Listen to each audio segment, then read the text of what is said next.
Muy buenos días a todos. Bienvenidos a otro programa de Salieron por Amor de su nombre. Estoy con el pastor Sergio, que él va a dar su nombre, su apellido, porque es el que mejor lo sabe, y su iglesia donde está. Pero acá estoy con mi mate en esta mañana tempranito y disfrutando. ¿Cómo estás, Sergio? ¿Cómo estás? ¿Todo bien, Ricardo? Bien, gracias a Dios, todo bien. Bueno, mi nombre es Sergio Handam. Se puede decir Hamdan o Hamdan, es lo mismo, no hay problema. Yo siempre te digo Hamdan, pero está bien. También puede ser, sí. Generalmente cuando lo están pronunciados le ponen J en vez de H al principio, pero bueno. Pero es Hamdan.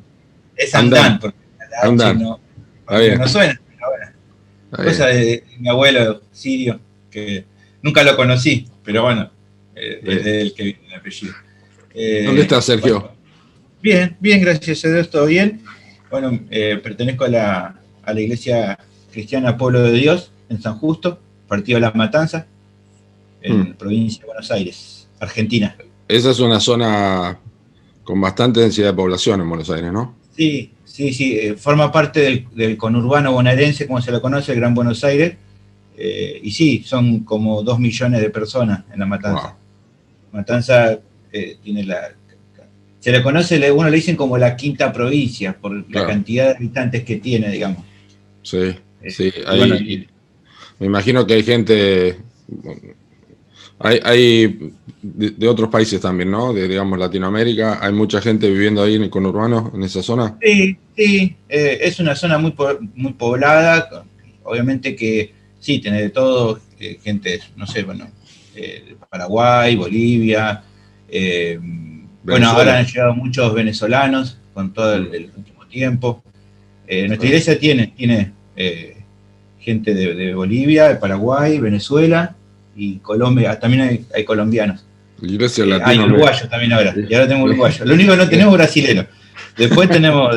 menos mal, porque si llegan a jugar fútbol va a ser bravo. Ahí se va a poner complicado. Pero pueden hacer la Copa América de ustedes ya. Sí, la verdad que sí. La verdad que sí, que hay diferentes, y bueno, una bendición tener diferentes culturas. Claro, con algunos se nota más con los uruguayos no hay tanta diferencia, pero ponerle con venezolanos o colombianos tienen como una cultura un poco diferente a la nuestra, está buenísimo, ¿no? Uno aprende. Sí.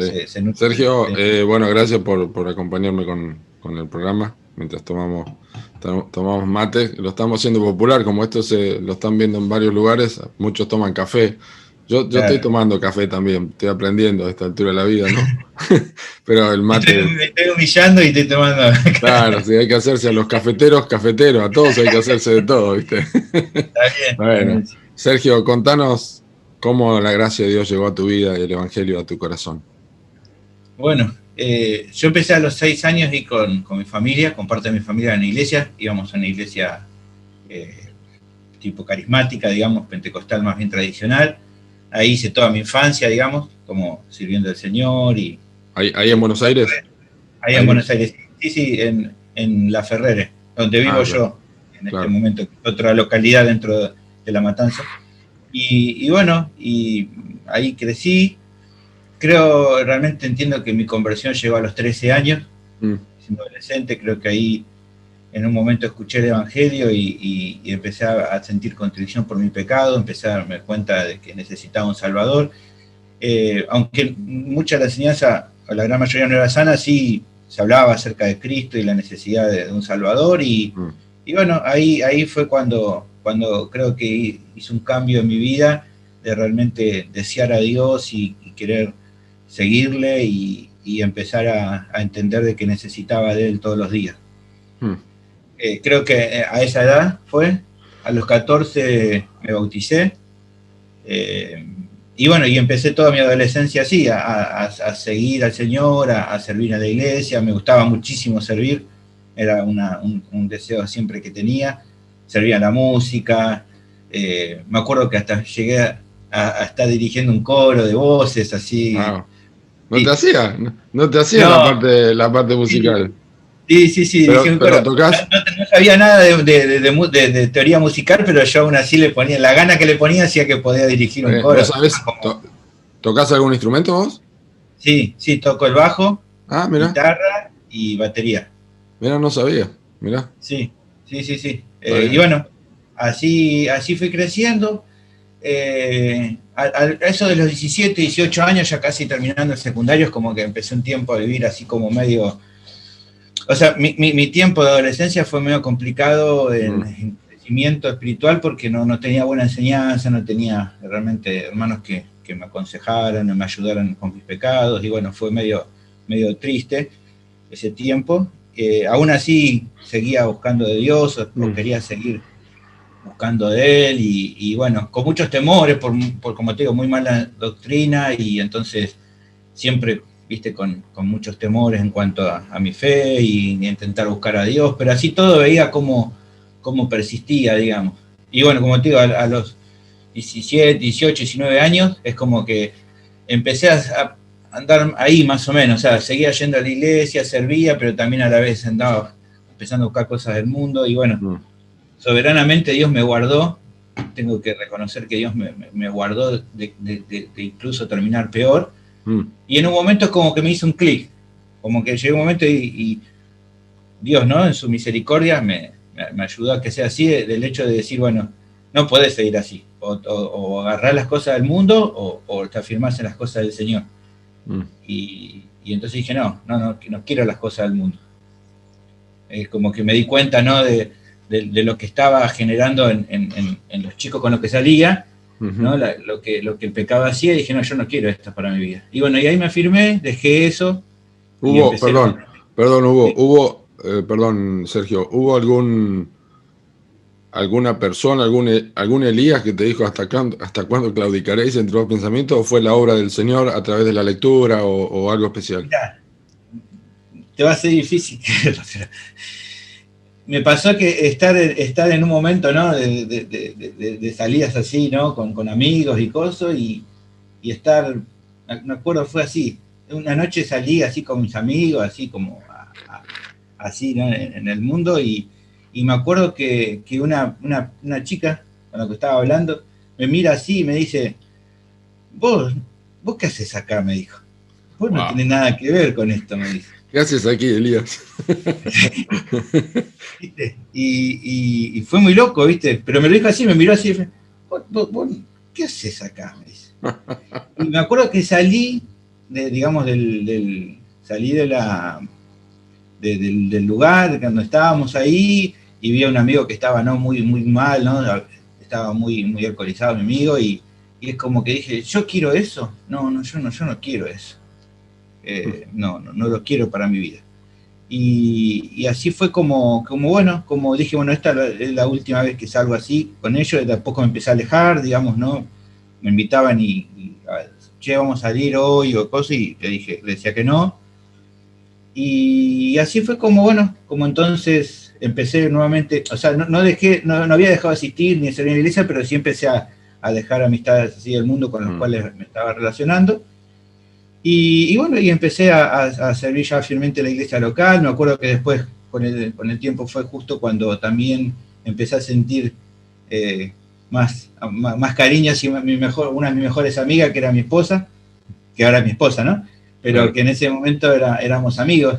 Nosotros nos conocimos desde los 8, 9 años de edad. Wow. O sea, y éramos amigos en la época de la adolescencia, y bueno, y empecé a decir, bueno, esta chica me parece que me parecía linda, o me parecía que podía, nunca me animaba, digamos, como a encarar, y bueno, Dios permitió que ella también se fijara en mí, bueno, y empezamos después, un par de años después, a ponernos novios y casarnos. Mirá, Sergio, ¿cómo? Entiendo que sí, seguramente vas a compartir un poco cómo hubo un clic teológico, doctrinal en tu vida también, ¿no? Por el hecho de que estás ahora en la iglesia. Pero de todas maneras, antes de eso, aún cuando estabas en una iglesia, digamos, de tinte carismático, todo eso, había hermanos en Cristo, obviamente, y muchos de los cuales quizá todavía conoces, ¿no? ¿Sirvió la iglesia local? ¿Tuvo algo importante en tu inicio, en tu vida, aún así con las diferencias que uno puede entender que hay?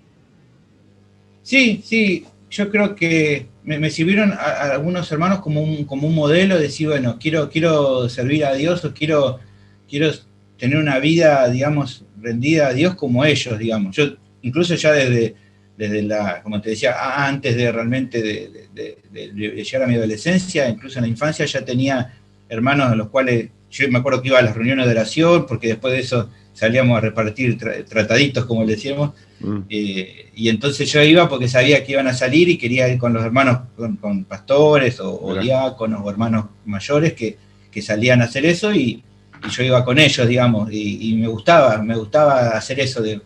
Yo no me animaba mucho a hablar, pero sí me gustaba hacerlo, y bueno, eran como referentes de eso que quería hacer. Yo quería realmente seguir a Cristo, y para mí su vida, aunque como te digo, estaban ahorrados a veces en enseñanza o en actitud de su vida, me fijaba mucho en el modelo a seguir en eso, digamos. Qué lindo es eso, ¿no? Sí, la verdad que en ese sentido Dios providencialmente usó esas vidas para ayudarme, digamos, para guiarme y como para ver, como te digo, incluso a pesar de los errores, yo no podría decir que no conocía hermanos que realmente amaban a Dios, aún con errores doctrinales, ¿no? Sí. Esa gente amaba a Dios porque dejaba sus vidas o cosas que antes hacían, porque realmente se dedicaban su vida a Cristo, digamos. Sí. Sergio, ¿cómo llegó el tiempo? A ver, porque como yo te conozco, entiendo que tu llamado al ministerio fue posterior a una situación teológica doctrinal en tu vida, ¿no? Sí. O más o menos tiene que ver con lo mismo. Mirá, siempre, yo ayer lo hablaba con un hermano, mi situación fue siempre que a mí siempre me gustó servir, pero siempre como para ayudar a alguien que liderara, digamos. Nunca quise tomar posición de liderazgo, nunca me veía en ese lugar, pero siempre me veía para ayudar, digamos. O sea, siempre había estado como colaborando, sirviendo, estando. Me pasó en el último tiempo, antes de salir y comenzar, ¿no?, lo que fue la iglesia en Pueblo de Dios, ahí, digamos, fue que se me dio el hecho de tener que liderar un grupo de jóvenes que algunos están hoy en la iglesia local, ¿no? Algunos ya sirviendo en la enseñanza, y fue así, como nunca me gustaba que me vieran como un líder, sino que quería yo servir a otros. Cuando comenzó Pueblo de Dios y todo, digamos, es como que te decía, bueno, vos vas a ser el líder porque soy el que sabe enseñar. Y yo decía, no, yo no quiero saber nada. Me decían, me hablaban, me decían, vos sos pastor, y yo decía, no, yo no soy pastor, no me pongan ese chaleco porque no quería saber nada. Porque fue un grupo que salió de ese lugar donde estabas, o hace. Claro. Sí, tuvimos. Sí. ¿Por qué? ¿Salieron porque qué pasó con las doctrinas, la gracia, o de alguna forma? Por un lado, por la doctrina, porque realmente no coincidíamos y no había manera de poder hablarlo. Y vos, perdón que te interrumpa, pero vos o el grupo personalmente, ¿dónde escucharon eso? ¿Leyendo la escritura o escuchando de otros lados? ¿Cómo? Diferentes maneras. Algunos de los hermanos fueron impactados por el ministerio de Paul Washer. En mi caso particular, yo tiempo antes había tenido la necesidad de estudiar más la Biblia. En nuestra iglesia yo pertenecía a esa congregación por muchos años, casi más de 2 décadas, pero los últimos años estuve sirviendo en otra filial, de donde después salí, y digamos, es que recién ahí me dieron el ok. Por muchos años no nos daban el ok para estudiar en ningún seminario. Recién estos últimos años me dieron el ok, y entonces empecé a estudiar en un seminario pentecostal, digamos. Sí.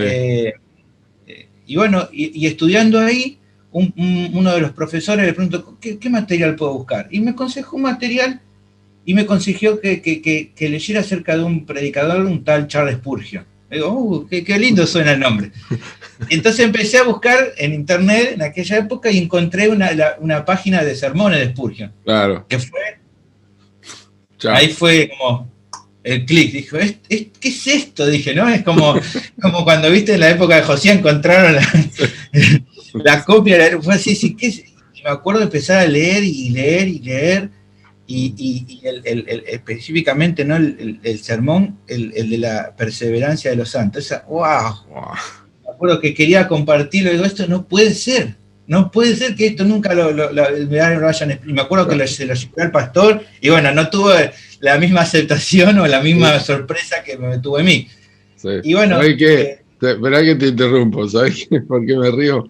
Porque he tenido, ya creo que son como 30 y tantas conversaciones que he tenido, ¿no? Y de una de dos, o alguien, digamos, que cambia, que su posición doctrinal cambia, ha sido o Paul MacArthur o Paul Washer, pero sos el primero que habla de Spurgeon. Y realmente me llena de alegría porque, oye, la obra de Dios es soberana y usa a quien quiere, ¿no? Pero es lindo escuchar cómo, wow, Spurgeon y, digamos, MacArthur y Washer son contemporáneos, pero Spurgeon, sí. Yo digo, es realmente, como dijiste, como Josías, ¿no? Fue tremendo, para mí fue tremendo. Después, cuando yo le empiezo a mostrar a algunos del grupo de jóvenes que estaba dirigiendo, ellos me dicen, mira eso, se parece mucho a esto que escuché de Paul Washer, entonces me empiezan a mostrar, pero yo ya para eso ya había recorrido el camino con Pastor Charles, y también había un grupo de hermanas que también salen, que hoy están también en la congregación, que no tenía nada que ver con el grupo de jóvenes nuestro, que estaba también dentro de la otra iglesia, que ellas empezaron a estudiar la Biblia, pero una hermana la que dirigía un poco las enseñanzas tenía la Biblia estudio MacArthur. Entonces se da ese concepto. Claro. Algunos de ese grupo estuvieron con MacArthur, un poco con Washer. En mi caso empecé con Spurgeon y después me empezaron a pasar esta información y bueno, entonces fue, como te digo, por la predicación del pastor Spurgeon, de Charles, y también, bueno, me habían recomendado un comentario bíblico que también me ayudó en ese momento, que fue, capaz que lo conoces, el famoso Matthew Henry, que no es Matthew Henry, es de Francisco de la Cueva. Ahí está. El azulcito. Ese es el completo, está en inglés ese, pero es la versión completa de Claro, bueno, yo tenía el que realmente era de Francisco de la Cueva. Ahí claro, también sí, son muy buenos, sí. Empecé a conocer cosas que digo, ¿esto qué está explicando? Que la fe es un don de Dios. Yo no lo podía entender. Eso fue lo que más me impactó, junto con la perseverancia de los santos, porque nosotros habíamos crecido en una doctrina totalmente diferente. Era todo el tiempo descuidar o perder la salvación, no sé, claro, si me peinaba de costado cuando tenía pelo, digamos, ¿no? Ya podía llegar a perder la salvación. ¿No? Wow. Era muy arminiano. Muy difícil. Semipelagiano todo. Sí, más semipelagiano. Era muy difícil en ese tiempo vivir la vida cristiana así. Era con mucho temor. Y bueno, ahora sí, como te digo, Dios fue fiel y me sostuvo. Sí. Pero bueno, seguía así. Así que bueno, tu entrada al ministerio fue, digamos, como que fue paulatino, pero ya porque tenías el deseo de servir o en un momento dijiste, yo realmente anhelo obispado y deseo esto.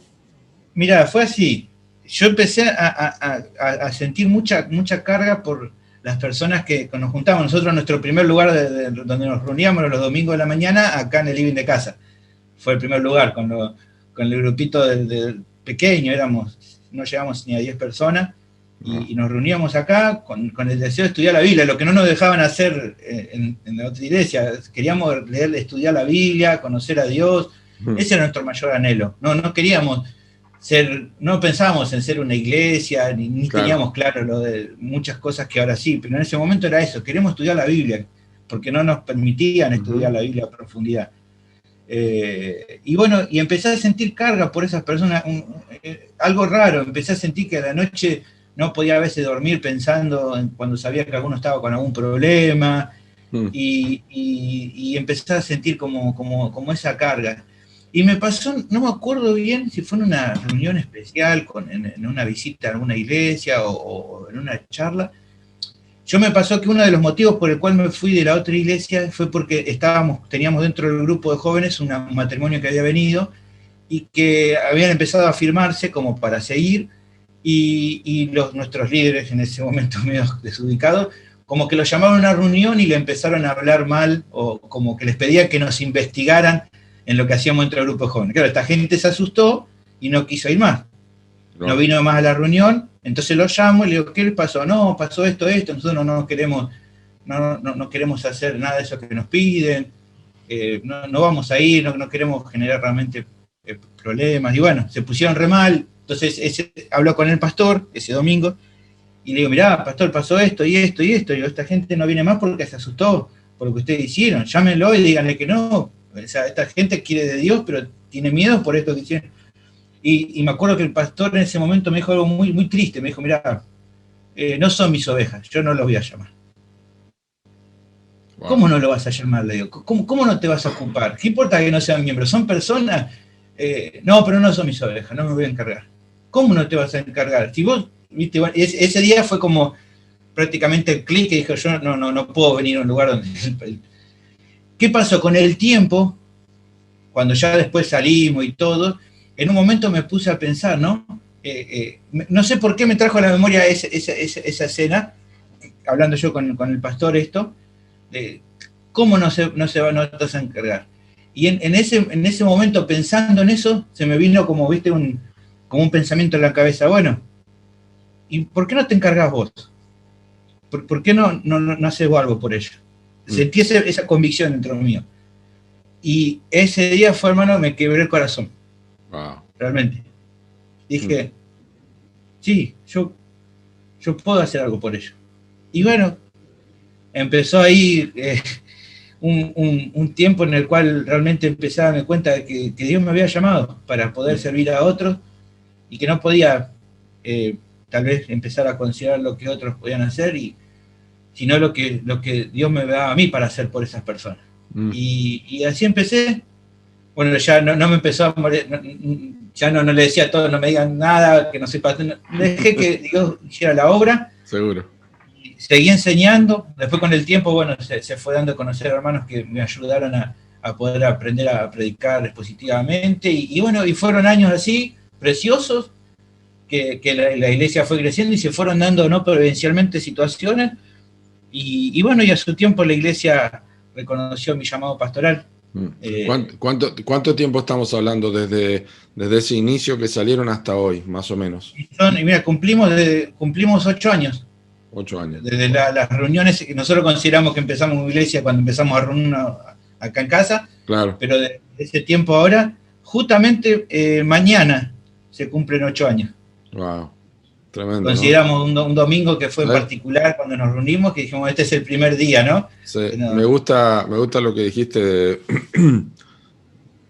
que básicamente lo que movió todo es la carga pastoral. O sea, no es yo quiero servir, pero no es que yo quiero predicar, aunque eso es importante, y orar, pero el hecho de pastoral, de poimen, ¿no? Del pastor, de cuidar, de alimentar, la carga que uno tiene, porque te pasa también ahora que por ahí otros hermanos, cuando alguien está pasando por una situación o ya sea de aflicción o una situación de orgullo, rebeldía, tenés una carga que a menos que haya otros que tengan digamos, la compañía, la pluralidad, no sienten lo mismo, van a sus trabajos, pero el pastor queda con la carga por esta ocasión, ¿no? Y yo creo que es parte de la carga que tenemos que llevar. No somos suficientes para eso, ¿no? Pero Dios lo ha provisto. Sergio, y en este tiempo que estás, quizá ya lo contestaste de alguna forma, pero ¿hay algo puntual que disfrutás en tu ministerio haciendo?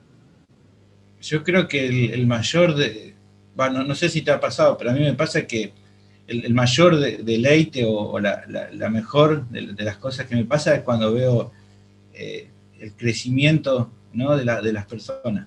O sea, no hay mayor gozo que cuando uno ve situaciones o actitudes o personas mostrando a Cristo, no sé, de manera paulatina, sí, pero también con actos o cosas puntuales, no sé, qué sé yo, me entero, tal hermano hizo tal cosa, o tal hermana hizo tal otra cosa, así desinteresadamente, sin buscar, ¿no?, como llamar la atención, sino hacerlo como para Cristo. Dirías que son las que más quebrantan mi corazón, ver que las personas son más. Dirías que es como de alguna forma el cumplimiento de las palabras de Pablo a los Gálatas cuando les dicen 4:19, hijitos míos, por quienes vuelvo a sufrir dolores de parto hasta que Cristo sea formado en vosotros. Ves la formación de Cristo en la vida de los creyentes, es lo que causa tanto deleite, ¿no? Precioso. Sí, no hay nada como eso. Es precioso. Y es el mayor gozo que puedo tener en mi ministerio, ver realmente que a través de la imperfección de uno, porque incluso el mejor servicio que pueda hacer siempre termina siendo imperfecto. Claro. Pero así todo, ver que tener el privilegio de que Dios use esa imperfección para perfeccionar a otros, es algo que no se puede pagar con nada.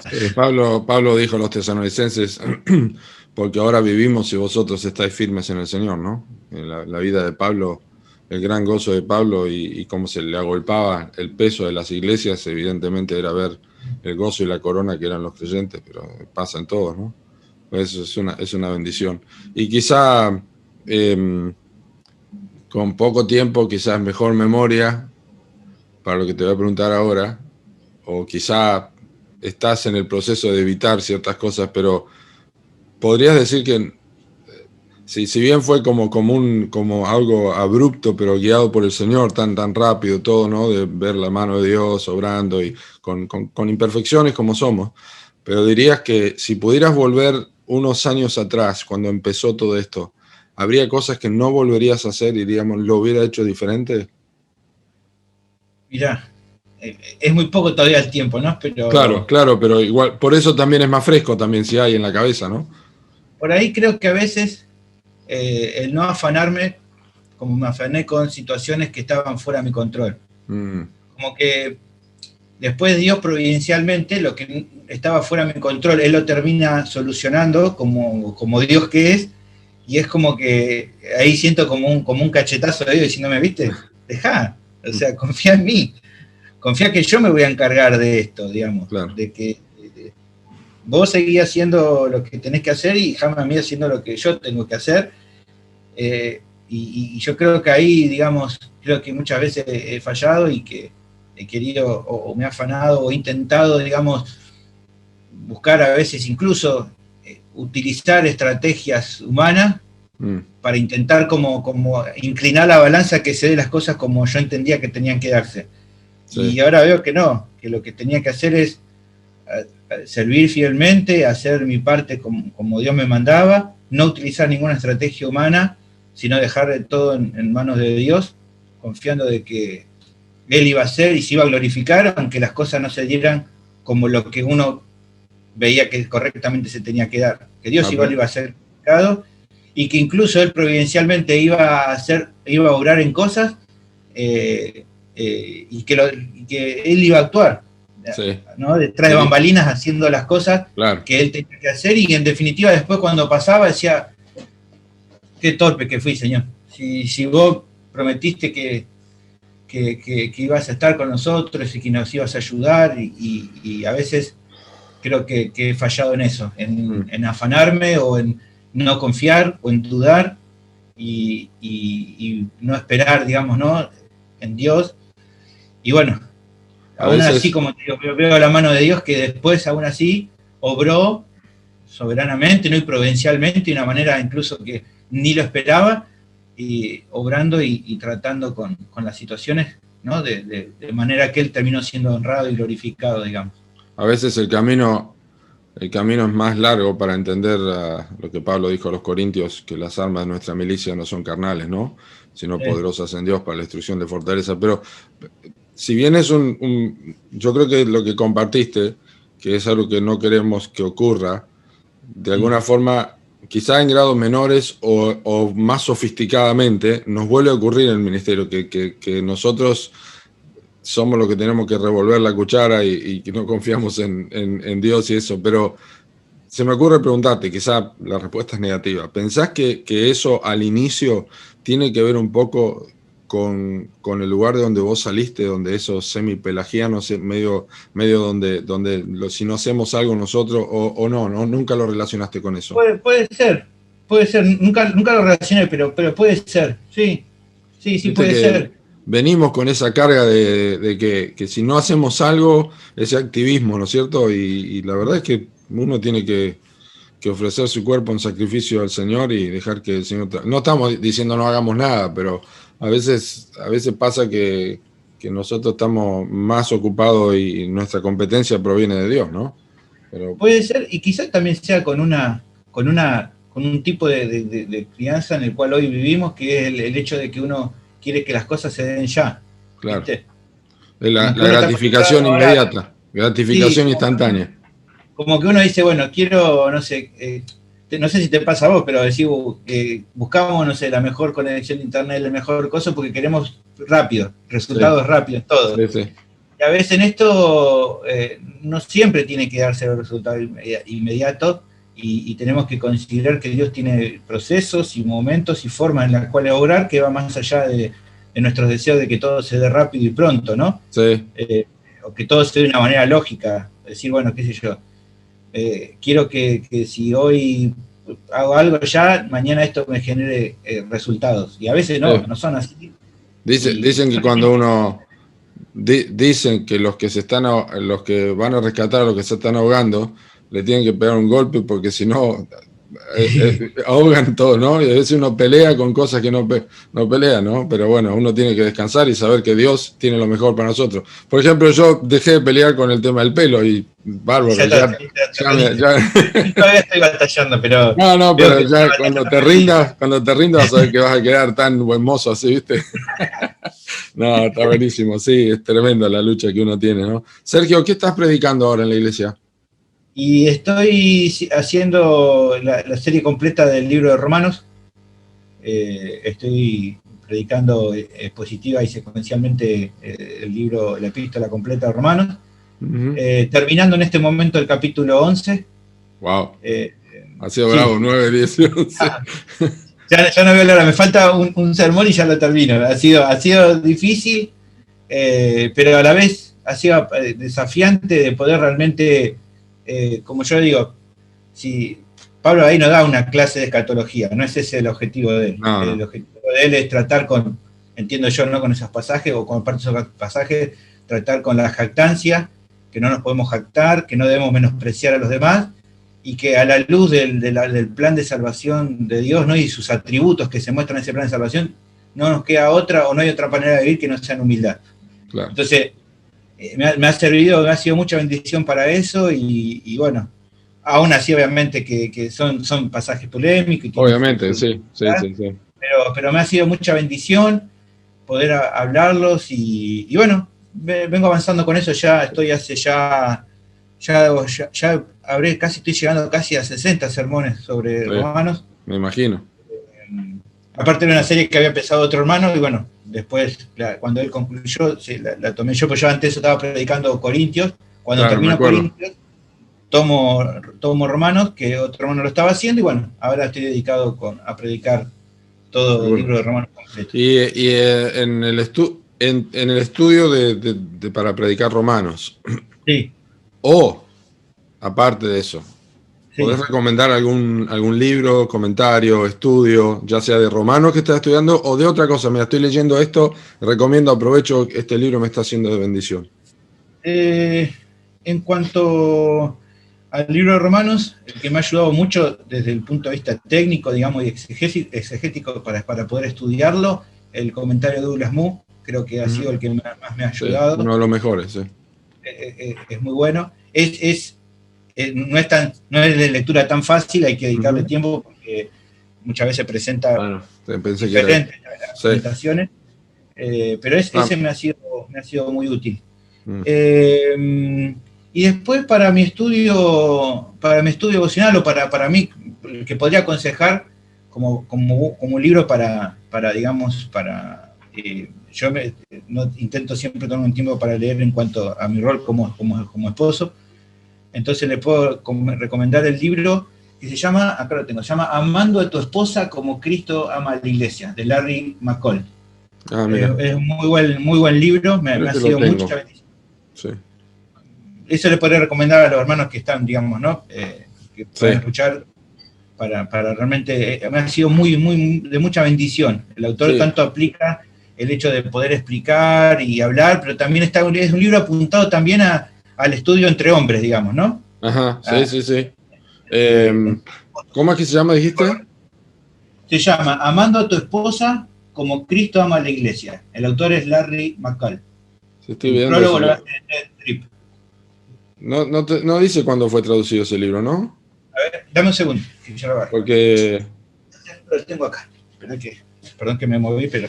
No, está bien, estamos. Esto es uno. Es de Poema. Ajá. Y está 2020, dice acá. Sí, Larry McCall, yo lo tengo acá, sí. Tiene un prólogo de Ted Trip. Sí. Sí, lo tengo acá, sí. Muy, muy, muy buen libro. Para mí ha sido mucha bendición y está bueno, como te digo, como yo todavía no lo he podido hacer, pero el autor recomienda, digamos, hacerlo con otros hombres que están casados, digamos. Es de mucha bendición, te da también guías como para poder charlar, digamos, en un tiempo después de discipulado con otros hermanos. Mirá. Y bueno, me ha sido mucha bendición. Cada tanto lo comparto, citas o cositas que dice el libro a los hermanos y a mí particularmente me ha servido como para crecer, ¿no? en esa área. Claro. Y ser un esposo realmente que ame a su esposa, aunque nunca lo vamos a lograr perfectamente, pero que vayamos en pos de amar como Cristo ama, ¿no? Ahora en un momento te voy a preguntar sobre eso, pero ahora hago un paréntesis en algo que me gusta preguntarle a los pastores. ¿Tenés algún pasatiempo, algún hobby, algo que te gusta hacer, digamos, siempre que honra al Señor, pero algo que a alguno le gusta el fútbol? ¿Hay algo particular que te gusta hacer con las manos, manualidad, no sé? No, Pescar. sí me gusta el fútbol. Cuando tengo un tiempito miro, cuando tengo también un tiempito juego. Ha estado complicado estos meses con el tema de la pandemia y todo. Sí. No juego muy bien al fútbol, pero intento, digamos, hace un tiempito nos juntamos y también lo aprovechamos para estar bien, ¿no? O mantenernos físicamente. Igual, ¿de qué cuadro sos vos? Y somos de River. Ah, claro, sí, no, me imaginaba que por eso era. No, y después caminar. Me gusta este último tiempo, ha sido muy bueno. Con mi esposa salimos a caminar y eso también me ayuda a despejar un poco la cabeza. Hay días que uno está muy como perturbado, muy cansado por charlas, por momentos difíciles, y el hecho de salir y caminar, ¿no? Me ayuda con mi esposa, aparte charlamos y eso me logra como hacer que la mente, ¿no? Se relaje un poco. Sí, tendría que haberte llevado cuando viniste acá, caminando, donde fuimos, a todos lados, ¿no? Bueno, está difícil. Pero bueno, seguro que era más seguro por acá. Por el barrio acá tenemos que caminar por lugares específicos porque si no es medio complicado. Es complicado, ¿viste? Sí. Contame, Sergio, Claudia, ¿no? Tu esposa. Claudia, sí. Sí. ¿Qué es tu esposa para tu vida? Para tu vida y para tu ministerio. Ya sé que la conocés de los 8 años. La conocés de los 8 años, pero... No, y ha sido de los regalos, después de la salvación, el regalo más hermoso que Dios me ha dado, realmente. O sea, la bendición más preciosa que tengo, en el sentido de que realmente, más allá de que uno entiende y defiende el ministerio masculino, ¿no? Pastoral, mi ministerio pastoral no podría haber sido hecho si ella no hubiera estado activamente colaborando, digamos. O sea, no hubiera tomado la decisión incluso de entrar al ministerio si ella no lo hubiera apoyado. Incluso fue muy, muy tremendo. Hubo un momento que cuando decidí dedicarme a tiempo completo, o en realidad estaba en proceso de eso, yo trabajaba, ya estaba ministrando, ¿no? Sirviendo a la iglesia, y justo se dio de que ya era muy difícil. Yo trabajaba de acá, digamos, de casa, como a 2 horas de viaje, 1 hora y media de viaje. Tenía un trabajo muy bueno en un laboratorio, estaba en un puesto jerárquico y todo, ganaba muy buena plata, tenía una obra social prepaga, todo, y empiezo a ver que ya no me daba el tiempo. Entonces, bueno, surge la posibilidad, dije, bueno, voy a empezar a buscar otro trabajo, y surge la posibilidad de eso, pero eso me hacía que tenía que renunciar al trabajo donde estaba, porque no me iban a echar. Claro. Y bueno, surge esa posibilidad de un trabajo y justo se da en el tiempo donde Clau estaba embarazada de Sara, ¿no? De mi hija más chica. Y bueno, empezó a haber problemas porque, bueno, parte de mi familia decía, no, ¿cómo vas a dejar tu trabajo? Vos ahí tenés cosas, tenés aparte la obra social, vas a perder todo eso. Bueno, en oración realmente costaba y me acuerdo que, bueno, gran parte de mi familia no estaba muy de acuerdo, pero bueno, lo importante era ver qué decía Claudia. Y Claudia me decía, mirá, si vos realmente pensás o estás convencido de que este es el llamado que Dios está haciendo para tu vida, dale para adelante. Dios va a proveer, me dijo. Dios va a proveer, quédate tranquilo que era también difícil porque el embarazo de ella era riesgoso, o sea, había chance de perderlo. Estuvo muchos meses, ¿no?, teniendo que hacer reposo por el embarazo, por esta situación. Y bueno, y sus palabras fueron las que necesitaba para poder tomar esa decisión. La tomé y después Dios provincialmente preparó para que al fin y al cabo no termine, digamos, no terminé renunciando, sino que hablé, mira, me voy a ir, tal cosa. Entonces, cuando yo le digo esto, mi jefe me llama a los días siguientes y me dice, mira, vamos a hacer una cosa. Si vos te quedas un par de meses más o un mes más y preparás a otro tu lugar, no hace falta que renuncies, sino te vamos a indemnizar para que vos te vayas bien. Wow. E incluso te vamos a dar 6 meses más de la prepaga. Y fue por la misericordia de entonces que Claudia se atendió, terminó todo el proceso de nacimiento y todo con la prepaga, digamos, y bueno, y pude entrar en el otro trabajo, después, o sea, empecé a trabajar en Sociedad Bíblica, y fue lo mismo, fue ver la mano de Dios en ese sentido de... Qué bárbaro. Y cómo el apoyo de ella me fue de mucha utilidad para eso. Y lo sigue siendo siempre, la realidad. Claro. Es la persona más flexible que conozco en el sentido de decirme, no sé, viste, mirá, tengo que hacer tal cosa, dale amor. O sea, la flexibilidad que tiene el corazón como para entender, o para, no sé, decir, bueno, mirá, me tengo que ir hasta las 10, 11 terminando el salmón, dale. Y ahí está ella tranquila con los chicos y cuidando y trayéndome un café o un mate para... esas cosas son permitidas por Dios y realmente hacen que realmente el ministerio se pueda llevar a cabo. Si no tuviera su apoyo, no podría seguir, realmente. No podría. Qué bueno, qué bueno. Es lindo escuchar a los pastores cuando hablan de sus esposas como esposas, pero también como compañeras de ministerio, o sea, no al revés, ¿no? Porque a veces es al revés, el ministerio, pero la esposa es el primer ministerio de la familia, ¿no? Del pastor, y eso es importante. Sergio, ahí... Realmente esta pregunta sos el primero que se la hago, porque no la hice antes, la agregué. Ya son generalmente los que siguen el programa, son 9 preguntas, pero hay 10 ahora. Entonces esta vale. Sí, pero está bueno igual, ¿no? Decime, ¿podés mencionar alguna aflicción grande que tengas o hayas tenido en tu ministerio? A ver, puedo decir...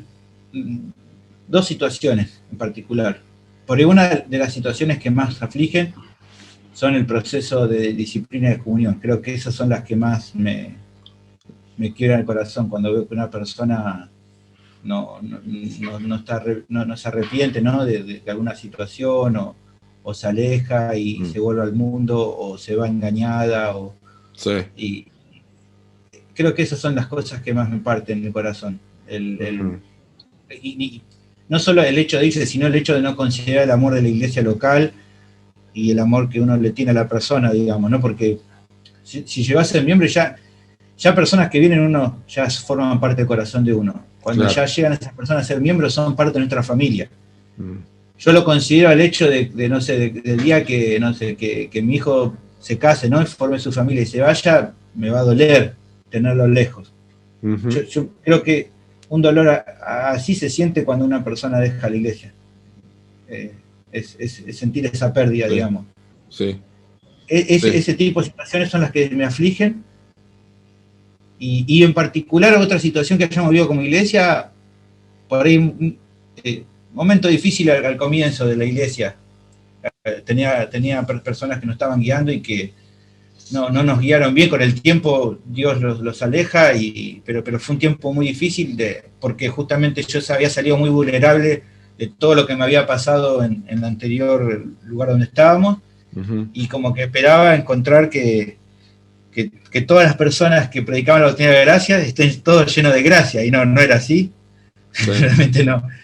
Digamos, no. Sí. La doctrina de la gracia per se no obra si la persona realmente no ha conocido a Cristo, digamos, ¿no? Claro, incluso pueden ser un uso, digamos, se le puede dar un mal uso para intentar generar cosas en las personas feas. Y bueno, así nos pasó en un tiempo y fue mucho dolor porque me llevó a hacer cosas que con el tiempo veo qué mal que está, ¿no? El hecho de dar volantazos. Claro. Si hay algo que creo que los pastores tenemos que cuidar a la iglesia de nosotros mismos, digamos, es que nosotros no querramos pegarle volantazo a la iglesia porque eso los lastima. Claro. Tenemos, y bueno, y eso digamos, me ayudó a aprender, digamos, a ser cuidadoso, a no encandilarme, ¿no? Decir, esta persona sabe mucho, entonces tengo que, no, sino claro, evaluar mejor, a ver los frutos de la persona, especialmente la humildad. Seguro, sí. Y bueno, ese fue un momento difícil, digamos. Serán los 2 momentos difíciles que he vivido, ¿no? En estos 8 años. Sí, uno no sabe cuándo van a ser otros más difíciles, pero el hecho es que hay momentos duros y algunos se vuelven a repetir, otros porque es normal, como en el caso de disciplina, se vuelven a repetir porque están ahí, ¿no? Porque son cosas que acontecen y que son parte de la vida de la iglesia, triste, pero para bien a veces de la congregación, ¿no? Porque a veces la disciplina revela cosas. Confío de todo corazón que Dios es honrado y que es un bien para, obviamente, para cuidar a la iglesia, ¿no? Del pecado, pero así todo, ese tipo de procesos son los que más duelen, digamos, ¿no? Cuando ves que la persona se ha cerrado, o qué sé yo, me acuerdo en algún proceso disciplinario decirle, pero mirá, vos ves que esto no agrada. Sí, yo sé que esto a Dios no le agrada y sé que esto está mal, pero estoy dispuesto a asumir el riesgo de hacerlo aún así todo. Ese tipo de cosas son las que más quebrantan el corazón al menos en mi vida, y sé que también en la iglesia. La iglesia en cada situación de un proceso de comunión también es muy quebrantada. Qué bueno. Bueno, Sergio, la última pregunta es la pregunta de rigor. Sos un hombre joven, pero el Señor te puede llevar cuando quiera. Él es el dueño de nuestras vidas, de nuestros ministerios, de nuestras familias, de todo. En Él vivimos, nos movemos y somos, ¿no? Entonces, en algún momento Él puede decidir que no vivamos y no nos movamos. Sigamos siendo, pero ante su presencia, ¿no? Si eso pasara hoy y le tendrías que dejar algo a alguien que va a entrar al ministerio, que llega para servir, ¿cuál es el legado que Sergio Amdan le daría a ese pastor, a ese hombre joven que quiere entrar? ¿Qué es lo humildemente, ¿no? Pero esto es lo que yo te puedo dejar. Es poco, es mucho, pero esto es lo que yo te doy. Bueno, le dejaría mis libros. No lo voy a necesitar, ¿no? Sos el primero que me responde así primero. No, pero el legado, digamos, el legado no físico. Que ame a Cristo, que ame a Cristo por sobre todas las cosas. Que no hay nada más importante en la vida que eso. Ricardo, no hay nada más importante en la vida que amar a Cristo y seguirle. Que siga a Cristo. Si él sigue a Cristo y lo ama, todo en el ministerio se va a acomodar. Bien. Pero realmente que esté dispuesto a dar su vida por él, y que eso va a significar saber que va a tener que dar su vida por esas personas alrededor imperfectas y pecadoras que se llaman iglesia. Que esté dispuesto a amarlos y a sacrificarse por ellos y a dar su vida. Si realmente eso está, entonces que le dé para adelante. Porque lo demás se va a acomodar. Dios providencialmente se va a acomodar el resto. Yo te puedo decir, Ricardo, he visto cómo Dios fue acomodando todas las cosas de una manera que yo no lo puedo realmente entender. Sí, lo sé porque parte del proceso yo lo conozco, ¿no? Como... Y eso, creo que en definitiva fue eso. Fue que mi corazón estuvo querer seguir a Cristo y amar a esas personas que Él puso como parte de nuestra familia en la fe. Y eso no nos ha ido nunca. Hemos crecido, ya no somos ese pequeño grupo que éramos al comienzo, claro. Pero eso no lo he perdido, y eso es lo que le animo a aquellos que me dicen, ya, ¿realmente estás dispuesto a amar a esta gente aunque en un momento no te amen? ¿Estás dispuesto a servirles aunque te fallen, aunque te lastimen? Bueno, entonces, si no estás dispuesto, no lo hagas, porque va a pasar.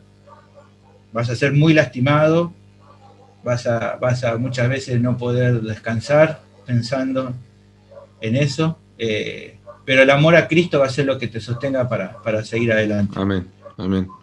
Bueno, Pastor Sergio Amdan, Iglesia Cristiana Pueblo de Dios, San Justo, Buenos Aires, Argentina. Gracias por el tiempo, Sergio, de poder compartir esto y hacerlo tan abiertamente y con cariño para compartir, sin creer que sos nada, sino es un granito de arena en el ministerio y en la labor de obreros para predicar el Evangelio, y yo creo que anima mucho a otros a escuchar esto también. Así que gracias por ese es mi deseo. Por acompañarnos. Gracias. Dale, Sergio. Dios te bendiga mucho. Te mando un abrazo. Gracias, igualmente.